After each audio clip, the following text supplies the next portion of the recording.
Hello दोस्तों, अस्सलाम वालेकुम, welcome back to my channel. आज हम एक बहुत इंपॉर्टेंट ग्रामर टॉपिक सीखने वाले हैं जो है प्रेजेंट परफेक्ट टेंस। ये टेंस आपको हेल्प करेगा अपनी इंग्लिश को फ्लुएंट और नेचुरल बनाने में। इसे आप पास्ट एक्शंस को प्रेजेंट के साथ कनेक्ट कर सकते हो। तो चलिए स्टेप बाय स्टेप सीखते हैं। प्रेजेंट परफेक्ट टेंस एक ऐसा टेंस है जो हमेशा पास्ट और प्रेजेंट के बीच का ब्रिज बनता है। मतलब कोई एक्शन जो पास्ट में हुआ लेकिन उसका रिजल्ट या इफेक्ट अभी तक है, प्रेजेंट में भी है, तो ये टेंस प्रेजेंट परफेक्ट टेंस होता है। ये टेंस आपके एवरीडे कन्वर्सेशन में बहुत ज़्यादा यूज़फुल होता है। स्ट्रक्चर की बात करते हैं, तो आपको पता है कि 3 सेंटेंसेस होता है। अफर्मेटिव सेंटेंसेस बनाने का स्ट्रक्चर है कि सबसे पहले सब्जेक्ट लगाते हैं, उसके बाद यहाँ पे हेल्पिंग वर्ब जो है ना वो हैज़ या फिर हैव यूज़ होता है, उसके बाद form of verb, third form of verb, उसके बाद ऑब्जेक्ट एंड वही full stop. For example, she has finished her homework, यानी उसने अपना काम कंप्लीट कर लिया है और रिज़ल्ट अभी तक वैलिड है। सिंगुलर सब्जेक्ट के लिए हम हैज़ यूज़ करते हैं और प्लूरल के लिए हैव यूज़ करते हैं। लेकिन आई है तो सिंगुलर, लेकिन उसके साथ हैव यूज़ होता है। हम नेगेटिव सेंटेंसेस का स्ट्रक्चर बनाने के लिए हम सिंपली जो है ना हेल्पिंग वर्ब के बाद नॉट ऐड कर देते हैं, जिसका स्ट्रक्चर है सब्जेक्ट, फिर हैज़ हैव, उसके साथ ही नॉट, फिर थर्ड फॉर्म ऑफ वर्ब, फिर object. For example, they have not visited London, मतलब अभी तक उन्होंने लंदन विज़िट नहीं किया। याद रखो, हैज़ या हैव के बाद नॉट लगाना ज़रूरी है नेगेटिव सेंटेंसेस में। क्वेश्चन बनाने के लिए स्ट्रक्चर है हैज़ हैव, फिर सब्जेक्ट, फिर पास्ट पार्टिसिपल यानी कि वही थर्ड फॉर्म ऑफ वर्ब, फिर ऑब्जेक्ट और उसके बाद question mark. For example, have you eaten lunch, मतलब क्या तुमने लंच खाया है। अगर सब्जेक्ट सिंगुलर है तो हैज़ यूज़ होगा और प्लूरल है या फिर आई, यू, वी, दे के लिए हैव यूज़ होता है। प्रेजेंट परफेक्ट का पहला यूज़ होता है एक्सपीरियंसेस शेयर करना, जब टाइम मेंशन नहीं होता। For example, I have seen the Eiffel tower, मतलब मैंने आईफिल टावर देखा है। यहाँ हम टाइम स्पेसिफाई नहीं कर रहे, सिर्फ एक्सपीरियंस बता रहे हैं जो कभी कभी हुआ था, कभी ना कभी पहले हुआ था। दूसरा यूज़ है उन एक्शंस के लिए जो पास्ट में स्टार्ट हुए और अभी तक कंटिन्यू है। For example, she has lived here for 5 years, मतलब वो यहाँ 5 साल से रह रही है और अभी भी यहाँ ही है, मतलब रिज़ल्ट अभी तक प्रेजेंट में है। तीसरा इसका यूज़ है कि जो काम है ना वो अभी अभी कंप्लीट हुआ है, ऐसे एक्शंस जो अभी अभी कंप्लीट हुआ है। For example, he has just finished the report, मतलब उसने अभी अभी रिपोर्ट कंप्लीट किया है। यहाँ वर्ड जो है ना जस्ट, वो यूज़ होता है, ये वर्ड बताता है कि एक्शन प्रेजेंट मोमेंट से क्लोजली कनेक्टेड है।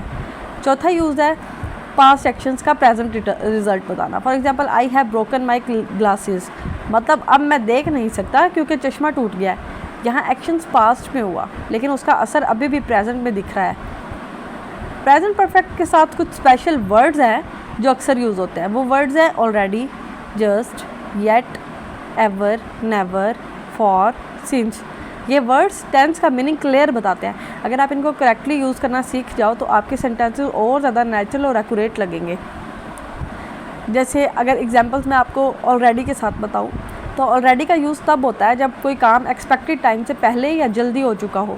For example, I have already done my homework, मतलब होमवर्क पहले ही कंप्लीट हो गया। ये अक्सर पॉजिटिव सेंटेंसेस में आता है और एम्फसाइज करता है कि कोई एक्शन हो चुका है।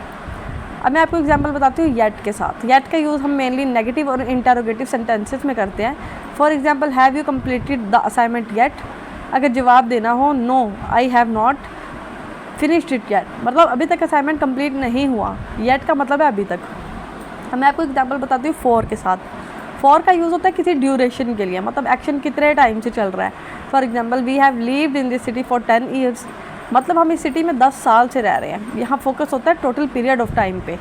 इसी तरह सिंस के एग्जांपल अगर देखें तो सिंस का यूज़ होता है स्टार्टिंग रिपोर्ट बनाने के लिए। For example, she has studied English since 2018, मतलब उसने 2018 से इंग्लिश सीखनी स्टार्ट की थी और अभी तक सीख रही है। यहाँ फोकस होता है कि एक्शन कब शुरू हुआ था। एक मिस्टेक, कॉमन सी मिस्टेक है जो स्टूडेंट्स करते हैं, I have finished my work yesterday. ये गलत है क्योंकि यस्टरडे एक स्पेसिफिक पास्ट टाइम है।